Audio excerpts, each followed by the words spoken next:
Dan Tortora on site, on location at Tully's Good Times Restaurant. We are here on Erie Boulevard, 943 Erie Boulevard East in Syracuse, New York. And we have the CBA softball team here with us tonight ahead of the postseason. Very excited about the opportunity here. So first and foremost, can you give a round of applause to CBA softball? Show them some love here. So, MC, you have the mic first. Yes. How are you? I'm good. How are you? Doing very well. So, Mary Catherine, you said only mom and dad call you that. Yeah, when I'm in trouble. When you're in trouble? Yeah. Okay. So, when did you shorten it to MC? It's been like that since I was like 2 years old. So. Since you were 2? Yeah, everyone I know calls me MC. Okay. So, you know if you hear Mary anything, that it's like... It's usually not good. Okay. How often do you get in trouble? Not a lot. I mean, not a ton. Not a ton? Don't hear it a lot, but... Okay. So, you don't hear it a lot. Okay. What would you... Now that I have you here, this is fun for me. So, Dad has this restaurant, right? Yeah. This place called Tully. Some of us know it. And, pretty much everybody does. So, here's my question for you. What's it like having your parents in this world of Tully's? It's very convenient because I come here every weekend. It's very convenient. A lot, okay. yeah. Okay. So it's very convenient for you. What do you normally get? Usually just a tender appetizer with ranch. Tender appetizer with ranch. I feel like tenders is the go-to for everybody. Yeah, definitely. If you had to choose something, what would you choose? I don't even know. Maybe like a grilled cheese or something. Grilled I usually cheese? just get tenders. Is there something that used to be on the menu that's not on the menu anymore that you wish was on the menu? I mean, not that I can think of, but... I'll tell you something that I remember. It's going to date me. It's going to show how old I am. Nacho pizza. Remember? It was so good. It was like the best. So it was like a taco shell-ish, like underneath, really thin. Yeah. And it was cheese and like the lettuce, tomato, some beans, I think, were on it. It was really, really good. Yeah, that sounds really good. So do you think you could put in a good word with the ownership to bring it back? I can try. Maybe you could do that for me. That would be really nice. Aubrey, I want to go to you next. Me? Yes. Oh, okay. Aubrey, how are you? I'm great. How are you? Doing very well. So, Aubrey, you have a very Italian last name. I do. Vincentini. Yes. Okay. What's your favorite thing about being Italian? We're very loud and we talk a lot, and I feel like I inherit that. Okay. So I just love talking to people.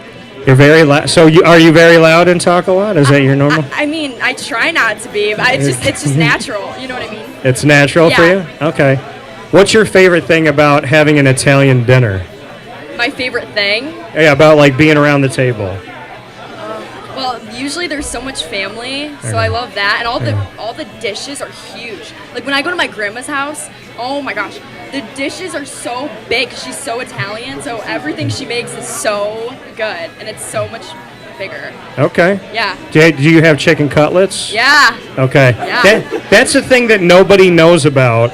When people are not Italian, they come don't to you and they understand. want to know about the stuffed shells, the meatballs, the pizza, but they never talk about chicken cutlets. Right. So you know that it's a real Italian when it's chicken cutlet Yeah. conversation. Okay, who makes the chicken cutlets? My grandma. Your grandma. I don't know how she makes them, but You she don't know makes the them really recipe? good. No. She probably will never tell you. Probably not. Okay, all right. So being Italian, as your teammate, one of your teammates, Gracie, thinks that we all have the same job. Do you believe what she believes, that every Italian may or may not be involved with a thing that rhymes with schmafia? Oh my! You know what? I wouldn't be. We're all a little crazy. I wouldn't be surprised. I think it's the best stereotype to have, though, right? I agree. Like, Yeah. maybe don't mess with us? Yeah. Like. Something like that? Yeah. Like, we don't have the bad driver thing. Nope. That we don't have, like, we can't do this, we can't do that. We have we are fiercely loyal, but if you cross us, maybe you turn into a chicken cutlet. Right. Yes. I like that. Yes. Okay. So, favorite thing about this season so far? Favorite thing about this season? Yeah. I would have to say, well, being with all the girls is so fun, but specifically, we've done so well this season. Yeah. And I think we've all worked together so well, and we all share so many gifts and talents, and it just really pulled together this year. Okay, so being together, having that togetherness. We're going to talk about in a second here, both of your coaches, but before we do that, it is time to now go to Juliette. Juliette, how are we? I'm doing good. How are you? Ms. Juliette Zimmerman. So I'm doing well. Thank you for asking. Of course. Juliette, are you always smiling? You always look like you're happy. I try to be. I always try to be happy. Okay. Has there ever been a moment where you haven't been happy? Yeah, there's been a few. Okay. Has there been a moment this season where you have not been happy? Yeah, there have been. Okay. Tell me one. Well, specifically, like just in general, if I'm not having a great game, I try not to get down on myself so I can try to stay up for my teammates. But kind of deep down inside, like I just get angry, and then, yeah. How do you get yourself out of a tough? So pretty much since I've been like young and when I was in 12U doing travel, my coach always taught me to be mentally tough, and honestly, he's one of the main reasons that I am so mentally tough, and I thank him a lot for that. And so I kind of just try to tell myself to calm down and just to not overthink it and all that. Okay, calm down and don't overthink it. Yeah. Does that work? Yeah, it usually works. Okay. You talked about mental toughness. When I was going to school, when we were mentally struggling or having a tough moment, they told us to figure it out, right? It was our job to do it. There was not a lot of mental health awareness. There wasn't a lot of help there. So what do you appreciate about society now that we actually talk about mental health? I just appreciate that people are willing to listen to you, especially with me. I have anxiety, so it's just like the fact that there's like a bunch of people who are willing, especially all my friends, like they're always willing to be there for me, and if I'm going through something, then they'll always help me through it, and just they're always willing to listen, and they like know what I'm going through, so it's really special. Yeah, I love that. I appreciate that. Good friends. Is this teammates here? Are these a lot of the good friends? Oh yeah, definitely. I love all the girls on this team. We have such a close bond, and we all love each other so much. I'm going to throw you a very true curveball here. I want you to look at your teammates, either up here or off camera. I want you to tell me which teammate you would trust to talk you out of a ticket if you got pulled over. I need to think about that. Like if I was like talking to me or talking to like the cop? They're going to talk to the cop on your behalf. Okay.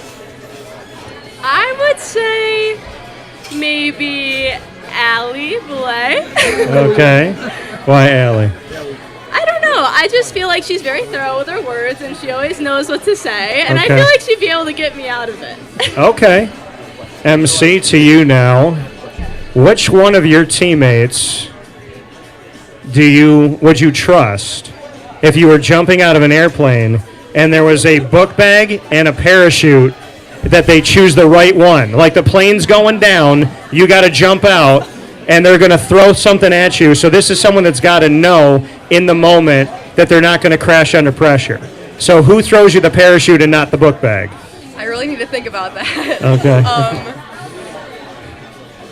I'm going to go with Peyton. I think she would just know what to do in the moment. Like, Okay. very calm under pressure. I think she would just know what to do in a situation like that. It's funny because when you chose Peyton, I looked over at her and she very calmly nodded her head and she went, yeah, that's nice. Yep. It's good. So I could appreciate that. All right, Miss Vincentini, I'm going to go to you now. Which one of your teammates is the class clown? The one that can never be serious, that you can't even look at in the middle of a practice when coach is trying to get you to pay attention? It's definitely a tie between these two. To be honest, I was so scared when we had to do this. I thought we were just gonna be laughing the entire time. I'll just look at them when like coach is talking, and I can't stop. I genuinely can't stop laughing. Coach is nodding. He's saying that that's accurate. Yeah. So, MC, I'm going to go back to you here for a second. with family in the audience, how do you feel about the fact that you've just been outed as the person that can not keep it together in practice? You're going to make people laugh. How do you feel? How I feel about that. You know how you feel about it? I think they probably know that They that's know what that. happens. So favorite comedian of all time? I don't know. Maybe like Adam Sandler. Adam He's Sandler. funny, yeah. I like his movies. Okay, favorite Adam Sandler movie? Happy Gilmore. Happy Gilmore? If you had to make an Adam Sandler tender, what would be on it? Ranch. Ranch. Okay. Juliette, I'll go back to you for this. Juliette, tell me something good about both of your coaches. I'll start with Coach Giamartino. So just whenever we're going to practice, like every single day, I just look forward to seeing him. He just always is happy. He's always cracking some dad jokes. Sometimes he can get us to laugh. Sometimes we do. Sometimes we'll iffy. And then Coach Casano, he's just always he's always getting us in the right mindset. He's also big on the mental health factor. He always tries to get us out of holes if we dig ourselves into them. And just overall, I think he really cares about this team and he really wants us to succeed and go far. I like that. Wants us to succeed and go far and takes care of the team and dad jokes. Nice. I like it. It's a good balance. Yeah. All right. Aubrey, what about for you?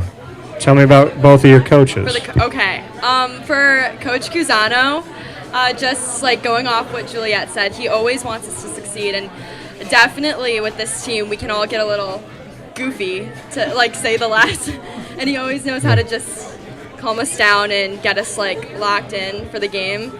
And Gianjemi, I know everyone says that he's such a funny guy, and he truly is, but there was after a game, I was so upset with how I did, and so I asked him. I was like, "Hey, can I just hit some balls with you in the cage?" And I stayed after 2 hours, maybe an hour and a half, and he was there. So he's always there for every girl on the team. Always there for everybody. More than dad jokes, Coach Gianjemi. I like it. All right, MC, tell me something good about your coaches. I'm gonna repeat what these two said for Mr. Cusano. He definitely puts an emphasis on mental health and believing in ourselves, because if we don't believe in ourselves, we're not going to go very far. So we definitely try to really go for the confidence, go for believing in ourselves. And Coach Gianjemi, he's a great guy. I mean, he's a great coach. He's very knowledgeable about the game. He's somebody you can go to if you need help on your swing or your mechanics, anything like that. He knows what he's talking about, so he's All right. the person to go to. I like that. Look at that, Gianjemi. You started with dad jokes and you ended with all these really nice things said about you. How about it? Does he have any good dad jokes, MC? He has a few. He has a few. Okay, all right. Do you remember any? Not off the top of my head. Okay.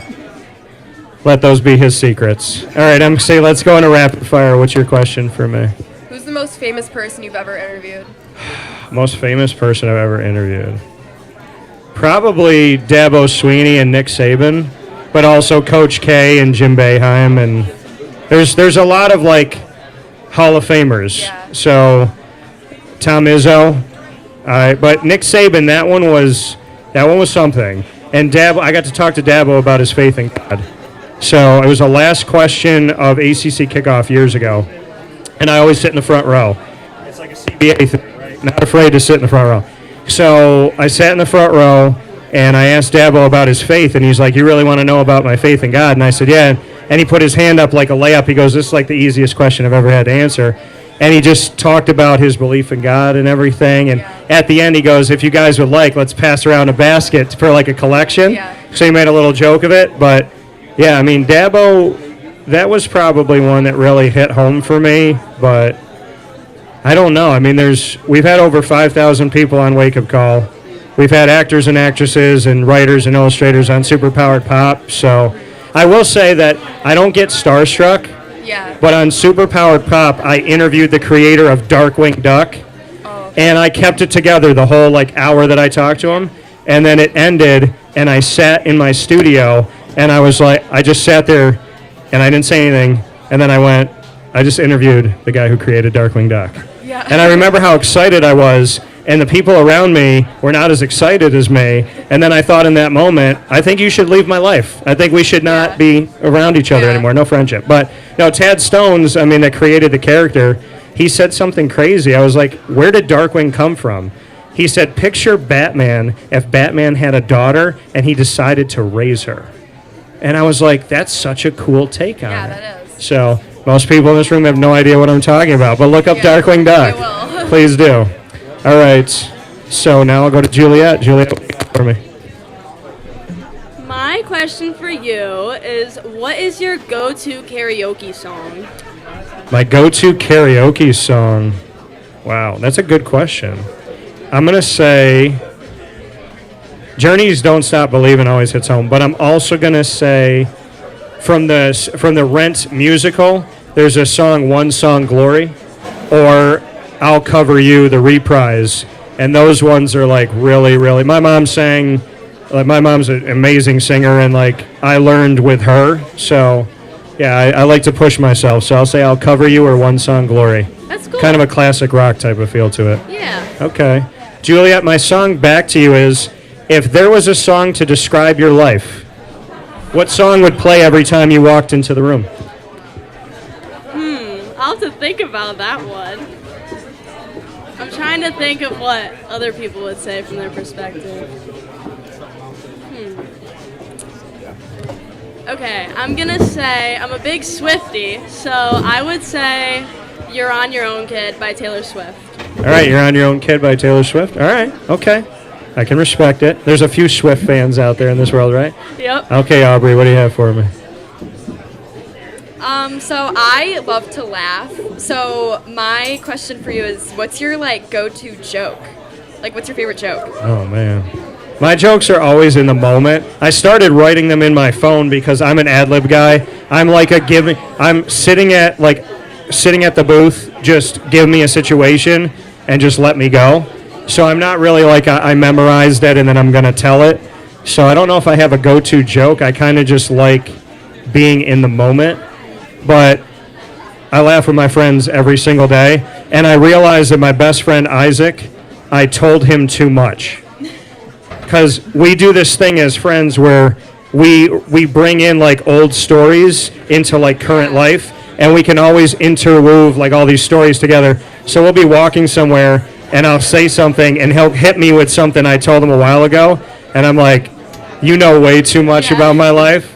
I was like, I don't know if I want you on a microphone ever, but I do want to do a roast of myself, because at the end of a roast, the roastee gets to roast the people that roasted them, and I'd like to do that with my friends. So my dad's like, why would you do that? I'm like, I know they love me, and they also don't know what I'm going to say. So, yeah, so I would say I don't have a personal joke go-to, but I do just like making people laugh. My question back to you, Aubrey. Let's see. If you went on tour with 3 comedians, since you like to laugh, what 3 comedians would you go on tour with? Ooh, 3 comedians. Definitely what MC said, Adam Sandler. Okay. I love Adam Sandler. I can't remember his last name, but the Sebastian guy is really funny. Maniscalco? Yes, he's really funny. He was here in Syracuse. Did you see him? No, he was? He was here. Are you serious? I brought my dad in November, yeah. I didn't know that. Yeah. Oh my gosh. See? We got to do more of these shows, Dave, Right? so I can Yeah, tell these honestly. people what's going on. Yeah. If we had done this last year, you would have known and you could have gone. Right. Okay. All right. Sebastian Maniscalco, we'll figure it out. We'll get you another ticket here. But he is good. Yes. Okay, so Sebastian, Sandler. I don't know if I have a third. I don't really follow comedians, but Okay. maybe my coach, Coach Gangemi. Coach Gangemi. I'd say you're a good comedian. 2 Italians and Adam Sandler. All right, I like it. Well, with that being said, we got plenty more coming up with CBA softball from Tully's here on Erie Boulevard. So I want you one more time for MC, for Juliette and Aubrey. Give them a round of applause. Show them some love. They did a great job. Thank you all. Appreciate you.